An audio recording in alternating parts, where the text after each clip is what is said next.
할렐루야. 오늘 사순절 5번째 주일을 우리가 맞이합니다. 이제 다음 주간부터는 고난 주간이 시작이 되어집니다. 우리가 더 주님의 고난과 십자가를 깊이 묵상하면서 이제 이 사순절이 깊어갈 때 고난에 참여하는 그런 은혜가 있기를 주의 이름으로 축복을 드립니다. 겉옷을 팔아서 검을 사라고 하는 그런 제목의 말씀으로 이 시간 함께 은혜를 나누려고 합니다. 오늘 이 본문의 말씀은 이제 예수님께서 지상에서 마지막 만찬을 저녁 식사를 드시면서 지혜들과 이제 작별을 하게 되어지는 거예요.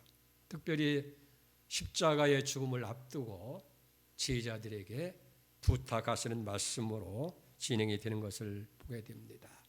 이제 예수님께서 얼마 후에 체포를 당하게 되어지고 그리고 재판을 받고 십자가에서 고난 당하실 것을 지혜들에게 말씀하시면서 작별을 고하고 교훈하는 그런 말씀이 되어집니다.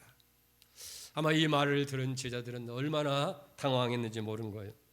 예수님께서 예루살렘에 입성할 때만 해도 수많은 사람들이 다 거리로 나와서 환영할 때에 야, 우리가 정말 그동안 모든 것 다 버리고 예수님을 따르기를 참 잘했다. 이제 아름다운 열매를 거둘 때가 왔다라고 그렇게 생각했을 거예요. 그런데 예수님이 유대 병정들에게 체포를 당하게 되어지고 이제 고난을 받고 십자가에서 죽임을 당하신다는 그런 청천벽력과 같은 말씀을 하시는 거예요. 도저히 있을 수도 없는 일이고 있어서도 안 될 일이라고 제자들은 생각하는 거예요.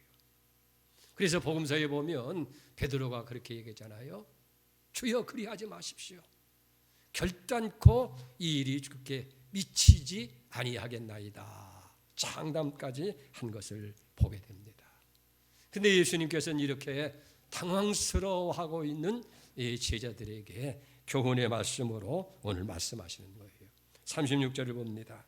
이르시되 이제는 전대에 있는 자는 가질 것이요 배낭도 그리하고 검 없는 자는 겉옷을 팔아서 살지어다. 검이 없으면 겉옷을 팔아서 이제 검을 사라. 그렇게 말씀을 하고 있는 거예요. 먼저 이 말씀을 하게 되어진 시대적인 상황을 우리가 살펴볼 필요가 있습니다.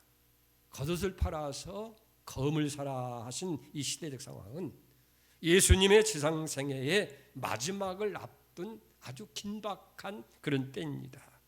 이제 예수님은 십자가의 고난과 죽음을 바라보면서 이 제자들에게 너희들이 나를 따라오고 이 고난에 참여하기 위해서는 순교할 각오도 가져야 된다. 그런 안타까운 마음으로 이 말씀을 하고 있는 거예요. 그런데 이 제자들의 형편은 어때요? 그런 상황을 받아들일 만큼 그런 준비가 되어 있지 못한 그런 상태인 거예요. 예수님 십자가의 고난에 대한 이해도 그리고 그 고난에 참여할 각오도 되어 있지 못한 그런 상태입니다. 오히려 왜 예수님께서 십자가의 고난을 당해야 되고 죽임을 당해야 되고 또 자청해서 그 고난의 길을 가서야 하는지 납득이 가지 않는 거예요. 단지 제자들의 마음속에는 하나같이 이제 예수님께서 예루살렘에 입성하셨으니 저 로마 정부를 다 몰아내고 그리고 권력을 잡으시고 메시아 왕국을 세우시는 것, 그게 저들의 기대였어요. 그러니까 예수님이 부활하신 후에도 처음 제자들의 질문이 뭡니까? 사도행전 1장 6절에 보면 이스라엘을 회복하실 때가 이때입니까? 라고 그렇게 질문한 것을 보게 됩니다. 이렇게 주님에 대한 고난의 이해도 또 십자가의 길을 따른 데 있어서도 아무런 준비가 되어 있지 않는 제자들의 모습을 보면서 주님의 마음은 참으로 안타까운 거예요. 그래서 예수님께서 저들에게 부탁하는 것이 이제 너희가 겉옷을 팔아서 검을 사라고 그렇게 당부의 말씀을 하게 되어집니다. 어떻게 보면 정말 평화의 왕으로 오신 예수님께서 평화를 만들라고 말씀하지 아니하고 오히려 검을 준비해서 무언가 전투를 준비하는 그런 긴박한 모습들을 우리가 여기 바라보게 됩니다. 자, 그러면 겉옷을 팔아서 검을 사라고 할 때에 이 겉옷이라는 것은 무엇을 의미하느냐 하는 거예요. 여기 겉옷이라는 말씀의 의미는 헬라의 원어에 보면 하마티온이라고 하는데 옷을 의미하게 되어지는 거예요. 중요한 것은 이 말의 의미 우리가 생각하는 거예요. 이 용어 속에 깊은 뜻이 있게 되어진다는 거예요. 자, 우리가 먼저 우리 인간이 옷을 입게 된 동기는 성경에서 이렇게 얘기를 하는 거예요. 최초 우리 인간의 조상인 아담과 하와는 옷이 필요 없는 상태로 창조를 받은 거예요. 뭐 가릴 것도 없고 입을 것도 없는 그런 상황이었습니다. 그러나 옷이 필요하게 된 것은 인간의 타락과 관계가 있는 거예요. 인간이 선악을 먹고 벌거벗은 수치를 알게 되면서부터 그 수치를 가리기 위해서 옷이 필요했다 하는 거예요. 그러니까 본래 옷의 용도는 수치를 가리는 것. 다시 말해서 죄의 은폐 수단으로서 옷이 필요했다 하는 거예요. 그러니까 성경에서 말하는 옷이라고 하는 것은 인간의 죄의 결과로부터 유래된 것이 옷이라 하는 거예요. 자, 보세요. 하나님께서 최초의 인간을 창조하실 때에 옷 없이 아담과 하와를 만드셨어요. 그리고 만드신 후에 하나님께서 하신 말씀 뭡니까? 보시기 심히 좋았다라고 그렇게 말씀을 하고 있는 거예요. 자, 그러나 우리 인간이 하나님 말씀을 불순종하고 죄를 지었을 때에 자신의 모습을 감람나무 잎으로 가리울 정도로 보기가 흉하게 되었다는 거예요. 그래서 그 흉한 모습을 가리기 위해서 만들어진 것이 뭐냐면 인간의 겉옷이었다 하는 거예요. 그러니까 원래 이 옷이라는 것은 필요치 않았던 거예요. 죄로 인해서 더러워진 그 수치스러운 모습을 가리기 위해서 옷이 필요했다 하는 거예요. 여러분, 언젠가는 우리의 이 겉옷이 벗겨져야 될 줄로 믿습니다. 그렇기 때문에 예수님께서 십자가의 고난을 당하시고 십자가를 지실 때에 로마 병정들이 다 예수님 옷을 벗기신 거예요. 이것은 우리의 죄를 벗기는 것과 같은, 죄의 겉옷을 벗기는 것과 같은 그런 의미가 거기에 포함되어 있는 줄 믿습니다. 그래서 예수님의 십자가를 지기 전에 예수님의 겉옷을 벗긴 것은 우리 인간의 모든 죄의 겉옷을 벗기는 것과 같기도 하다 하는 거예요. 자, 이렇게 당황하고 충격과 실망 속에 있는 제자들에게 그래서 예수님은 말씀하시는 거예요. 36절을 다시 보세요. 이르되 이제는 전대 있는 자는 가질 것이요 배낭도 그리하고 검 없는 자는 겉옷을 팔아서 살지어다. 자, 두 번째로 그러면 또 옷이 왜 필요했느냐고 하면 사실 이건 오늘 우리의 모습입니다.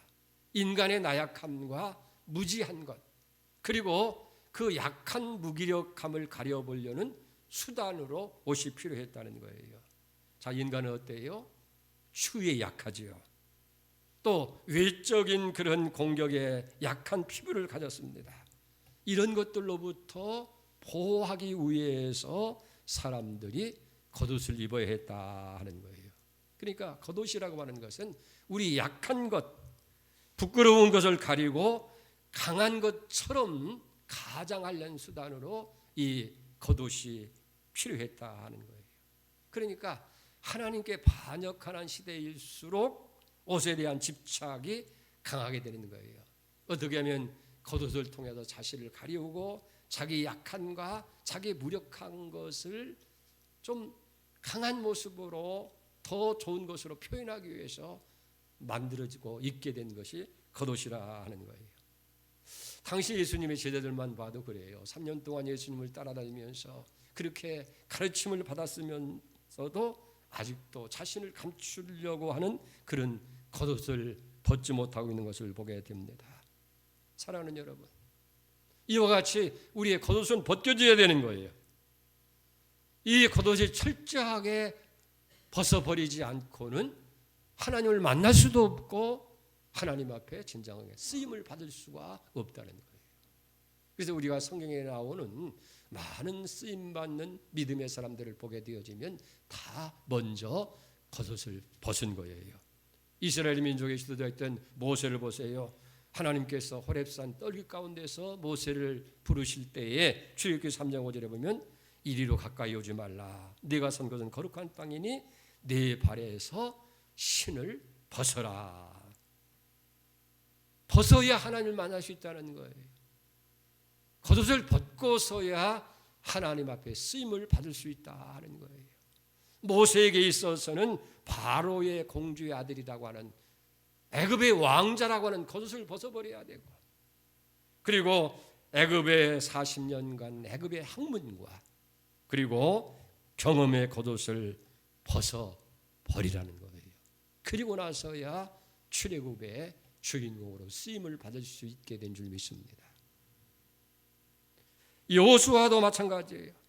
가나안 땅을 정복을 앞두었을 때에 하나님의 군대 장관이 나타나서 여호수아 5장 15절에 보면 여호와의 군대 장관이 여호수아에게 이르되 네 발에서 신을 벗어라. 네가 선 곳은 거룩한 곳이라 하니 여호수아 그대로 행하니라. 여호수아도 겉옷을 벗고서야 여리고성을 정복할 수가 있었고 가나안 땅을 정복하게 되어지는 축복이 주어진 줄로 믿습니다. 이스라엘 민족의 최고의 예언자로 여겼던 이사야도 마찬가지예요. 우시아가 죽던 해에 성전에 나가서 하나님께 간절히 기도할 때 뭐예요? 겉옷을 벗어버리고서야 하나님 앞에 예언자로 귀하게 쓰임을 받을 수 있게 되어진 줄로 믿습니다. 그렇기 때문에 이 죄의 겉옷을 벗어야 되고 우리의 수치를 가리는 그런 것들을 다 벗어버려야 하나님의 쓰임 받을 수 있다는 거예요. 또 세 번째로 이 겉옷이라고 하는 것은 옥합과 같은 거예요. 여러분, 옥합이라고 하는 것은 그 옥합이 깨어져야 그 안에 있는 이 향유가 나와서 그 향기로 집안을 가득히 채울 수 있게 되어지는 거예요. 그래서 예수님께서는 이제 겉옷을 팔아서 검을 사라고 그렇게 말씀하신 것입니다. 자, 우리 세 번째로 살펴볼 것은 그러면 겉옷을 팔아서 검을 사라고 할 때 검이라고 하는 것은 무엇이냐는 거예요. 이 검이라고 하는 것은 문자 그대로 칼을 의미하는 거예요. 칼은 두 가지 용도로 쓰이게 되죠. 첫째는 뭡니까? 이 공격 무기가 되어지는 거예요. 적을 물리칠 때에 검을 사용하게 되어지고 또 자신과 가족을 보호하기 위해서 사용되어지는 것, 이게 검이라는 거예요. 무기로 사용되는 거예요. 두 번째는 우리의 삶을 유익하게 하는 도구로 사용되는 거예요. 음식을 만들 때에 칼을 사용하게 되고 또 의사는 수술할 때에 사용하게 되어지고, 그리고 이건 연장으로서 우리의 삶에 유익을 주기 위해서 사용하는 것이 검이라 하는 거예요. 여러분, 바울은 로마서 6장 13절에 또한 너희 지체를 불의의 무기로 저에게 주지 말고 오직 너희 자신을 죽은 자 가운데서 다시 살아난 자 같이 하나님께 드리며 너희의 지체를 의의 무기로 하나님께 드리라라고 그렇게 말씀하고 있습니다. 그런데 오늘 본문의 말씀 속에서 이 검이라고 하는 것은 문자적인 그런 의미보다는 상징적인 의미로 더 사용됐다는 거예요. 성경에서 보면 이 검을 하나님 말씀을 검이라고 하고 성령을 검이라고 그렇게 말씀하는 거예요. 그래서 에베소 6장 17절에 보면 성령의 곧 말씀을 가지라고 그럽니다. 그래서 모든 악한 그런 것들을 다 사탄의 회전을 이기라고 명령하고 있는 것을 보게 되어집니다. 왜 그렇습니까? 하나님의 말씀의 검으로 무장한 신앙, 성령의 검으로 무장한 신앙은 검처럼 눈에 보이는 것은 아니지만은 그 안에 강한 힘이 있는 거예요. 그래서 죄를 이깁니다. 사탄을 이기게 됩니다. 질병을 이기게 됩니다. 세상의 모든 고난과 환난을 이기는 능력이 되는 거예요. 그래서 검으로 무장한 신앙을 가지라는 그런 의미예요. 여러분 보세요. 사도 요한은 요한일서 5장 5절에 보면 하나님께서 하나님의 아들임을 믿는 자가 아니면 세상을 이기는 자가 누구냐라고 말씀하고 있고, 사도 베드로도 베드로전서 5장 8절에 근신하라 깨어라 너희 대적마귀가 우는 사자같이 두루다니며 삼킬자를 찾나니 너희는 믿음을 굳건하게 하여 그를 대적하라고 그렇게 말씀하고 있는 것을 보게 됩니다. 사랑하는 성도 여러분, 우리 모두가 다 겉옷을 팔아서 말씀의 검, 이 성령의 검으로 무장하고 신앙생활의 승리자가 되어야 될 줄로 믿습니다. 그리고 이 성령의 검을 사라고 하는 말씀은 이제는 말씀대로 순종해서 살라 하는 거예요. 히브리서 4장 12절에 보세요. 하나님의 말씀은 살아있고 활력이 있어 자위옷 날선 어떤 검보다 예리하여 혼과 영과 및 관절과 골수를 찔러 쪼개기까지 하며 또 마음의 생각과 뜻을 판단하느니. 보세요. 이스라엘 백성들이 광야 생활 40년 생활할 때나 저들이 무슨 능력이 있어서 40년 동안 살아간 게 아니잖아요. 말씀에 순종해서 아침에 일찍 일어나서 만나 며칠을 거두라고 할 때 그 거두면서 살아가는 거예요.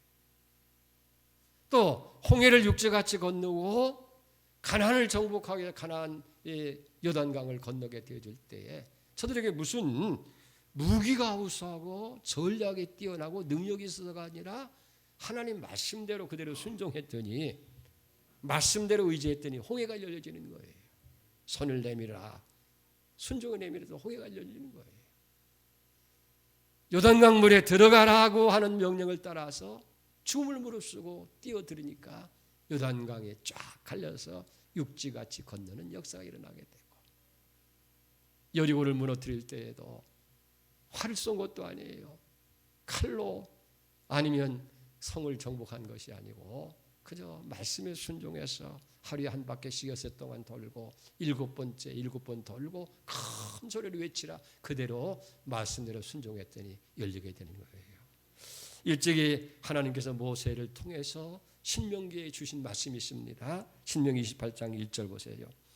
네가 네 하나님 여호와의 말씀을 삼가 듣고 내가 오늘 너에게 명령하는 그 모든 명령을 지켜 행하면 네 하나님 여호와께서 너를 세계 모든 민족 위에 뛰어나게 하실 것이요. 네가 네 하나님 여호와의 말씀을 청종하면 이 모든 복이 네게 임하며 네게 이르리니 성읍에서도 복을 받고 들에서도 복을 받을 것이며 네 몸의 자녀와 네 토지의 소산과 네 짐승의 새끼와 소와 양의 새끼가 복을 받을 것이며 라고 말씀했습니다. 하나님의 말씀을 삼가 듣고 그대로 순종하면 세계 모든 민족에 뛰어나게 되는 거예요. 이 말은 다른 말로 얘기하면 VIP 인생이 된다고 말이에요. 우리가 하나님의 말씀대로 잘 순종해서 살면 어디 가든지 하나님께서 머리가 되게 할지 절대 꼬리가 되지 않게 하는 거예요. 이걸 아멘 우리가 받아야 돼요. 내가 무슨 스펙을 쌓고 열심히 공부해서 하는 것도 그건 어느 한계가 있는 것이고 그것도 사람 마음대로 되지 않는 거예요. 그러나 하나님 말씀을 삼가 듣고 그 말씀대로 순종해 살면 세계 모든 민족 위에 뛰어나게 하고 많은 사람 위에 뛰어나게 하시고 할렐루야. 그리고 그 말씀을 그대로 청종해 살면 듣고 순종해 살면 이 모든 복이 내게 임하게 되는데 성읍에서 들에서도 들어가도 나가도 떡반죽에게 복을 받고 또 우양의 새끼가 복을 받고 손으로 하는 모든 것이 다 복을 받니 이걸 가리켜서 만사형통의 복이라고 하면 이상하예요. 말씀대로 살면 길이 열려요. 막혔던 것도 열리게 되고 또 문제가 됐던 것도 다 해결되어지고 이상하게 하나님께서 다 예비하신 그런 형통의 복이 다 준비되어 있다 하는 거예요. 그래서 검을 가지라고 하는 것은 말씀을 잘 순종해서 사는 그런 신앙을 갖고 살아가라. 그런 은혜가 이런 데 있기를 축복합니다. 네 번째로 마지막 우리가 살 것은 검을 겉옷을 팔아서 검을 사라고 할 때에 여기 판다고 하는 말이에요. 판다고 하는 말. 이 말은 다른 표현을 하면 대가를 지불하라 하는 거예요. 우리가 말씀의 검, 성령의 검을 사서 무장하기 위해서는 겉옷을 파는 희생이, 헌신이 우리에게 있어야 된다 하는 거예요. 어찌 보면 제자들에게 있어서 겉옷이라고 하는 것은 전 재산이에요. 이 당시 유대 사람들의 옷은 이 통으로 짠 옷인데 이게 낮에는 그 몸을 보호하는 역할을 하지만은 밤에는 이불과 같은 역할을 하는 거예요. 추위를 가려줄 수 있도록 이불이 되어줍니다. 당시는 그게 옷이 한 벌뿐인데 그것을 벗어버리게 된다고 하는 것은 큰 희생을 포하게 되는 거예요. 여러분, 일찍 예수님께서 천국 비유를 말씀하시면서 마태복음 13장 44절에 보면 천국은 마치 밭에 감춘 버와 같으니 사람이 이를 발견하기 위해 숨겨두고 기뻐하며 돌아가서 자기의 소유를 다 팔아 그 밭을 샀느니라. 보화를 얻기 위해서 자기의 모든 소유를 다 팔아서 밭을 산 것 같이 천국은 마치 밭에 감춘 보화 같다고 말해요. 그 보화를 얻기 위해서 우리는 먼저 자기의 모든 것을 다 파는 희생, 이 헌신이 있어야 되어진다 하는 얘기예요. 제가 오래전에 성지 순례차 이태리 로마에 갔을 때에 정말 카타콤베라고 하는 지하 동굴을 둘러보게 되어졌습니다. 당시 로마 황제가 기독교를 박해하게 되어졌을 때에 이 기독교인들이 그 박해를 피하다 할 방법이 없어서 전부 다 땅속에 굴을 파고 땅속으로 들어가게 되는 거예요. 그걸 카타콤베라고 하는데 거기서 얼마를 살았냐면 300년을 기독교인들이 그 박해를 피해서 살았다는 거예요. 신앙을 지키려고 직장도 삶의 터전도 다 버린 채 땅굴 속에서 그렇게 300년 동안을 살아왔다는 거예요. 하나님 말씀대로 살기 위해서 신앙을 지키기 위해서 세상의 모든 걸 다 내려놓고 거기서 300년을 산 모습을 볼 때에 정말 가슴이 미어지고 저절로 마음이 숙연해지는, 우리 믿음의 선진들이 이렇게 자기 자신을 다 희생해서 신앙을 지켰구나. 그 신앙의 그 흐름이 오늘 우리에게 이 복음의 자유를 가져다 줬구나. 그런 뜨거운 감격이 이루어지는 순간을 체험하게 됐습니다. 사도 바울은 빌립보서 3장 7절에 이렇게 고백합니다. 그러나 무엇이든지 내게 유익하던 것을 내가 그리스도를 위하여 다 해로 여길 뿐더러 또한 모든 것을 해로 여기면 내 주 예수 그리스도를 아는 지식이 가장 고상하기 때문이라. 내가 그를 위하여 모든 것을 잃어버리고 배설물로 여기면 그리스도를 얻고 그 안에서 발견되려 함이니. 그리스도를 아는 것이, 예수를 따르는 것이 가장 고상한 것이라는 거예요. 가장 값진 것이라는 거예요. 그렇기 때문에 세상 부귀영화 모든 걸 다 내려놓고 이 신앙의를 따라갔던 것을 보게 됩니다. 여러분, 왜 그렇게 됐습니까? 사실 베드로전서 1장 24절에 이렇게 이야기를 합니다. 그러므로 모든 육체는 풀과 같고 모든 영광은 풀의 꽃과 같으니 풀은 마르고 꽃은 떨어지나니 오직 주의 말씀은 세세토록 있도다 하였으니 너희에게 전한 복음이 곧 이 말씀이니라. 우리의 육체, 우리의 삶은 풀과 같은 거예요. 우리가 누리는 영화 행복이라고 하는 것은 풀의 꽃과 같은 거예요. 풀은 마르게 되어지고 꽃은 떨어지게 되고 있다는 거예요. 그러니까 세상에 추구하는 모든 것은 한순간이지 영원히 계속되는 것이 아니라는 겁니다. 예루살렘 솔로몬이 지은 성전은 참으로 크고 찬란했어요. 우리가 마가복음 13장 2절에 보면 예수께서 이르시되 네가 이 큰 건물을 보느냐 돌 하나도 도로 위에 남지 아니고 다 무너뜨려지리라 하시니라.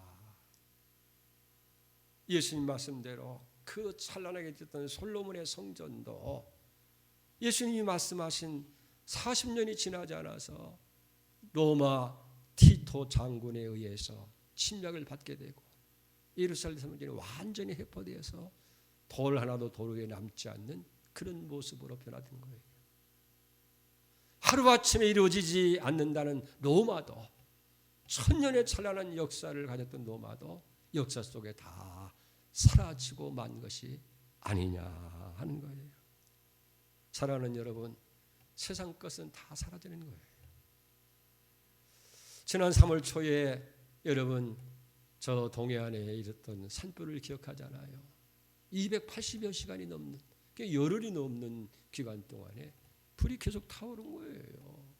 뭐 거기에 있던 뭐 휴양지, 펜션, 뭐 집 모든 것이 한순간에 다 잿더미가 되고 만 것. 이게 세상의 모습이라는 거예요. 육체는 풀과 같고 그 영광은 꽃과 같으니 풀은 마르고 꽃은 떨어지는 것 같은. 그렇기 때문에 우리가 겉옷을 팔아서 검을 사라는 거예요. 그런데도 여전히 현대인들은 겉옷에 집착하면서 겉옷에 의지해서 살려고 하는 슬픈 일이 아닐 수가 없다는 거예요. 십자가를 앞에 두신 예수님께서 마지막 제자들과 작별하는 그 순간에 예수님께서 간절하게 부탁한 말씀 뭡니까? 이제 너희는 겉옷을 팔아서 검을 사라. 여러분, 겉옷이 왜 필요했습니까?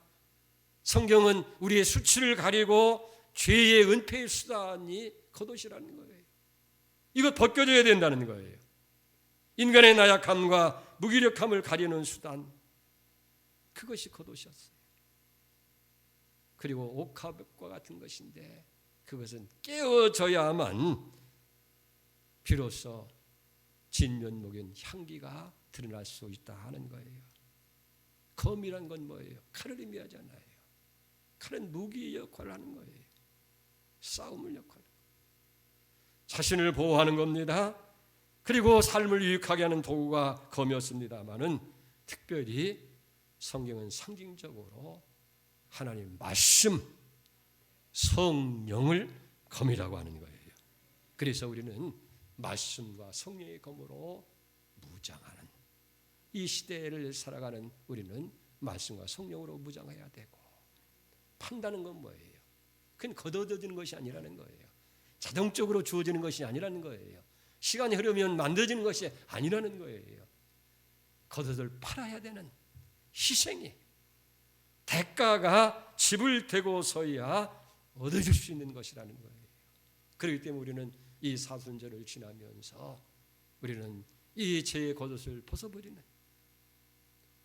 인간의 모든 것을 내려놓는 그런 결단이 우리에게 있어져야 돼. 그래 빛의 갑옷을 다 입어야 돼. 자, 로마서 13장 11절 보십시다. 또한 너희가 이 시기를 알거니와 자다가 깰 때가 벌써 되었으니 이는 이제 우리의 구원이 처음 믿었을 때보다도 가까웠습니다. 밤이 깊고 낮에 가까웠으니 그러므로 우리가 어둠의 일을 벗고 빛의 갑옷을 입자. 낮에와 같이 단정히 행하고 방탕하거나 수치하지 말며 음란하거나 호색하지 말며 다투거나 시기하지 말고 오직 주 예수 그리스도를 옷 입고 정욕을 위하여 육신의 일을 도모하지 말라. 주님의 고난을 깊이 생각하는 사순절 다섯 번째 주일을 우리가 맞이합니다.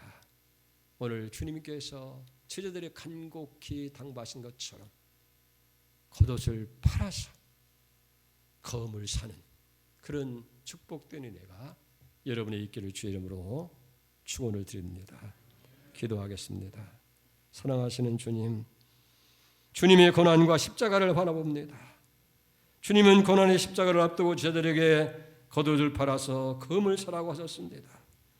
제자들에게 있어서 이 겉옷 저들의 전부요 전 재산이었습니다. 그런데 그것을 다 팔아서 금을 사라고 말씀하셨습니다. 겉옷은 벗어버려야 됩니다. 그래야 우리가 하나님을 만나고 쓰임을 받을 수가 있습니다. 어떤 희생, 어떤 대가를 지불하고라도 이 겉옷을 팔게 하시고 이제 성령의 겁 하나님의 말씀으로 무장하는 우리 모두가 다 되게 하여 주시옵소서. 예수님의 이름으로 간절히 기도 올려옵나이다. 아멘.